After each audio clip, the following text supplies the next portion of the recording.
Hello champions and future champions. Hello Chessmood family. GM Gabuzyan is here with you and we're going to begin with our daily lesson. On the position that you are seeing, white is in a very difficult spot, missing some material and gonna be mated very soon. I'm not gonna be revealing you the topic for today's daily lesson and will just offer to pause the video and try to think how to play for white.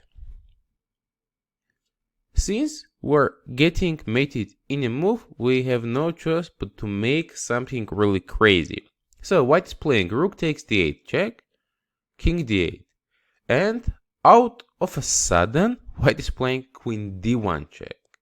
Since queen is under attack and there is a check, black has to take, and this position is a stalemate. Stalemate your friend is the daily lesson for today. That's how we called it. In this position, white knight is pinned by the rook, pawn on f2 is pinned by bishop on b6, bishop on e1 is pinned by the queen, and as well, rook is not having any moves.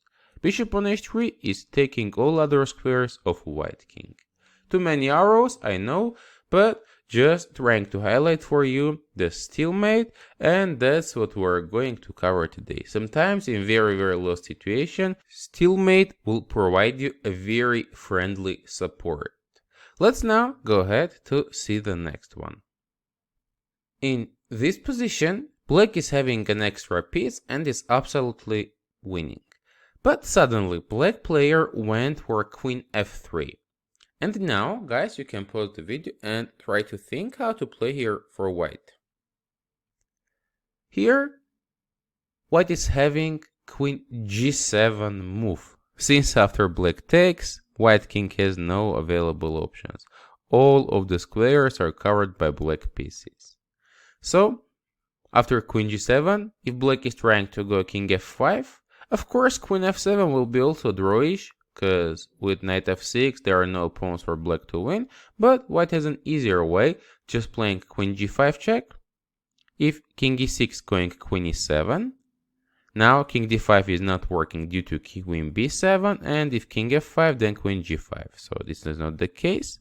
So after queen g5, if black is going king e4, now queen d5 is again making a draw.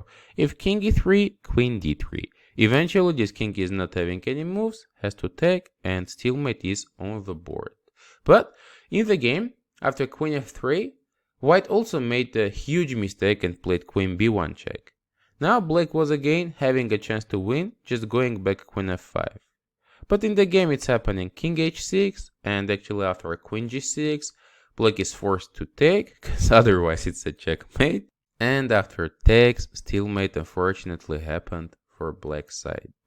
Let's go ahead to see the next one. Now we're gonna see a very interesting position in the endgame.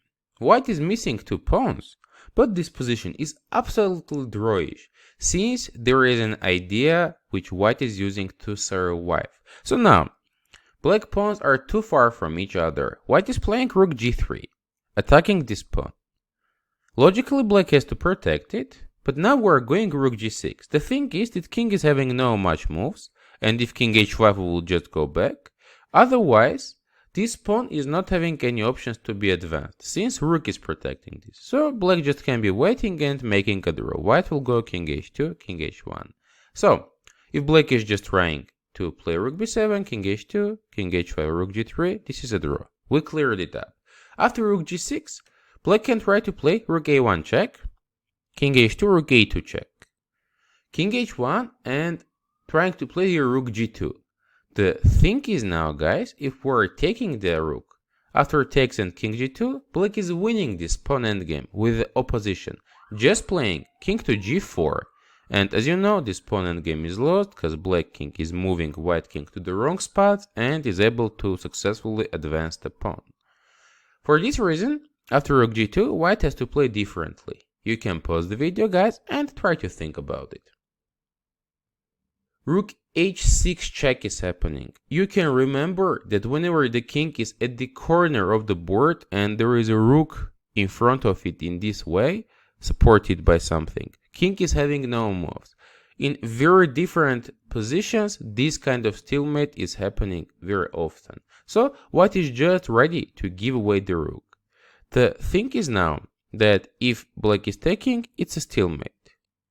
And after rook h6 check, if black is going king g4, obviously we're not taking on h3 since black is winning again in this position. Now black takes, it's gonna be a stalemate, but black has rook g1 check in this position. Now when we're taking, king h3 is already transposing to a winning pawn endgame. As well, after rook takes h3, black is playing rook g1, and if we're going king h2, black is again having the winning move, which is rook h1 check, just forcing us to take and going for this position. So we're not going to be able to take pawn on h3, and after king g4, what is just giving the checks? Rook g6 check, king f3, rook f6 check, king f4, rook e6 check. White is just giving checks since this king has no options to escape from them. In this way, white is making a draw in this position, guys. I hope you liked this tricky example. Let's go ahead to see the next one. In this very difficult spot, it's black to move. Missing 2 pawns, black is trying to survive, guys. So you can be pausing the video and trying to figure it out. Black is using the fact that king has no moves. Queen and the rook are taking all available squares. So black is bravely playing rook f4 check. Now if white takes, queen f4 check is leading to a draw. After king h3, queen h2, king g4, queen g3. Black is just forcing white to go to f5, and with queen f4 is fixing the draw. After takes, it's a stalemate. White can try to go king to h3, but it's the same since there is rook h4 check. Now white is forced to take. If pawn takes, queen h2 check is leading to a position you saw previously. And after rook h4 check, if king takes h4, it doesn't make sense because actually after queen h2, we're again transposing to the same position. So king g4, queen g3, queen f5, queen f4, king f4, and again a stalemate is happening. So with this very nice defense, black is saving the lost position. Stalemate is a very powerful tool, guys, and sometimes in spots where you're absolutely lost, it can be making a lot of sense. So before giving up, try to think about your stalemate opportunities. Let's go ahead to see our last example. This is another example taken from a real game, guys. And I'll just tell you that in this winning position with an extra piece, black played suddenly rook e7, which is a huge mistake and allows white to survive. You can just pause the video and try to think about it. So, we need to get rid of our rook firstly. So white is going rook a8 check, king h7. How to be numb? Looks like white king will have some moves, right? Actually, if you pay attention, that queen is cutting this king off on this diagonal and black is just controlling the e-file, white king is having no moves.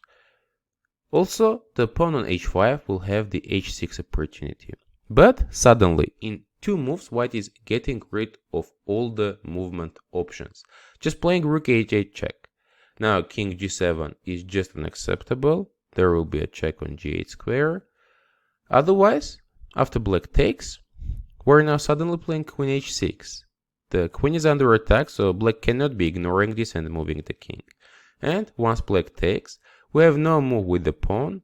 There is no queen and rook on the board, and still queen is blocking the king on this diagonal and rook is blocking the e-file. So here is another stalemate happening. All of these examples were taken from the real games just to encourage you to fight in lost positions, guys. Let's now go ahead to see your test position for this topic. In this position, where it's black to move, black is just playing queen g3, and I will tell you it's a huge inaccuracy. You can be sharing your thoughts and ideas how to survive this position for white in the comments section below. GM Gabuzyan was here with you. Thank you for your subscriptions, likes, and sharing this video with your friends. We appreciate it a lot. See you next time during our next daily lessons.